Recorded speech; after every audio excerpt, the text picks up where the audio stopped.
Jaka percobaan pembunuhan.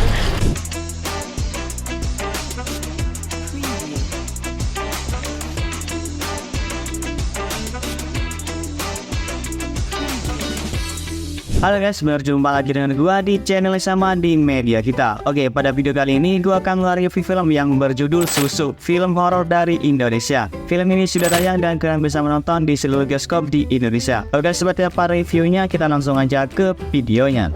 Film ini mengangkat cerita tentang Laras yang diperankan oleh Hana Malasan yang ingin berhenti dari pekerjaannya sebagai PSK demi memperbaiki hubungan dengan adiknya yang bernama Ayu yang diperankan oleh Ersa Aurelia. Ia harus menuntaskan satu tugas terakhir yang membawanya ke jurang kematian. Namun, kecelakaan tersebut justru membuat Laras ditolak di akhirat dan terus terjebak dalam sakaratul maut. Tubuh Laras terus hidup, namun badannya mulai membusuk seperti mayat. Baru pada saat itulah, Ayu mengerti bahwa Laras selama ini memakai susuk. Ditemani oleh Arman yang diperankan oleh Jordi Pranata. Ia pun mencari berbagai cara untuk menyembuhkan Laras dengan mendatangi Damar yang diperankan oleh Wani Darmawan, seorang kepala desa yang membantu keluarga Ayu setelah orang tua mereka meninggal.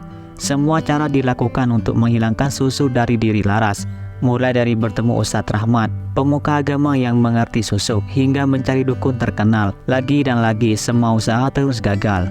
Ayu dan Arman pun meminta bantuan dari seorang dukun bernama Prasetyo yang diperankan oleh Muhammad Khan. Tapi ternyata susuk di tubuh Laras bukanlah susuk biasa. Keberadaan mayat itu semakin membusuk dan menciptakan teror bagi Ayu, Arman, bahkan warga di desanya.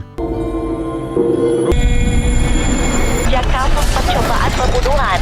Susuk dan cerita yang ditinggalkan. Belakangan ini, film-film horor kerap mengangkat tema lokal yang jarang terdengar, meski banyak pula yang disandingkan dengan unsur religius. Namun ide film dengan cerita susuk sudah jarang diangkat. Biasanya formula klasik film horor saat ini adalah lewat pesugihan ataupun tumbal. Oleh karena itu, Susuk Kutukan Kecantikan cukup menarik perhatian. Selain tema yang dibawakan, film ini juga memperlihatkan bagaimana sifat-sifat buruk manusia yang egois dan selalu ingin menang. Selain itu, film ini mengedukasi para penonton tentang betapa bahayanya menggunakan susuk untuk kepentingan duniawi. Sejak kapan Mbak Laras pakai susuk? masih cabut susu kencang-kencang. Seperti yang diketahui, penggunaan susuk merupakan dosa besar karena termasuk musyrik dan kufur. Meski Laras sudah dinyatakan meninggal, ia tak diterima oleh maut sebab masih memiliki susuk di dalam tubuhnya. Melihat kenyataan pahit ini, Ayu harus mencari segala cara untuk menyelamatkan sang kakak. Namun, Ayu juga tak ingin Laras pergi dari dunia. Ia tidak bisa ikhlas dengan kematian mendadak sang kakaknya. Dengan harapan besar agar bisa selamat, Ayu mengelak kenyataan bahwa jiwa Laras sudah mati. Mendingan tuh jangan dibawa pulang, biar mati aja sana di Jakarta. Gak apa-apa, gak ada yang bantuin aku, gak apa-apa. Horor dengan sentuhan aksi. Rasanya selalu membosankan jika penonton diberi ketegangan hanya melalui penampakan astral. Sutradara Ginanti Rona dengan cerdik memberikan sentuhan aksi di bagian akhir cerita dan menampilkan pertarungan khodam yang gila. Dalam adegan ini, apresiasi besar penonton berikan untuk Muhammad Khan serta Hana Malasan yang melakukan aksi dengan epik dan memukau.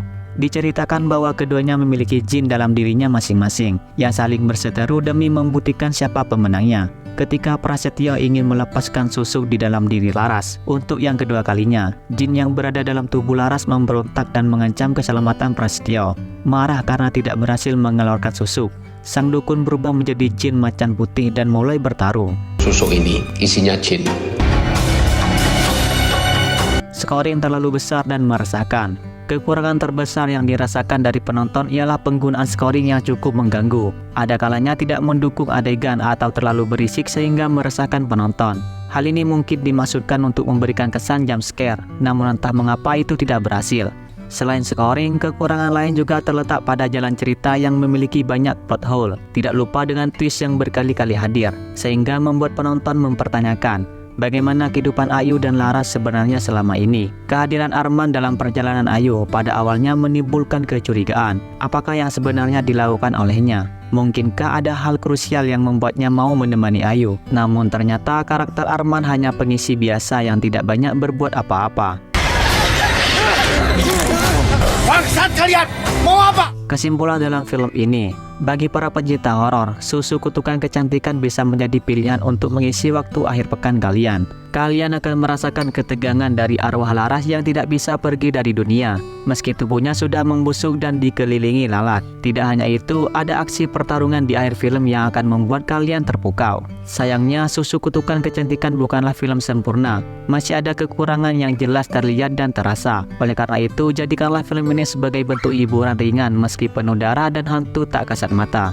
Oke, itulah review dari gua mengenai film ini. Semoga kalian suka dan kalian terhibur. Dan buat kalian yang baru bergabung di channel ini, jangan lupa kalian like, comment, share, dan subscribe, dan aktifkan tombol loncengnya agar setiap ada video terbaru kalian tidak pernah ketinggalan. Oke, kita ketemu di next video. See you.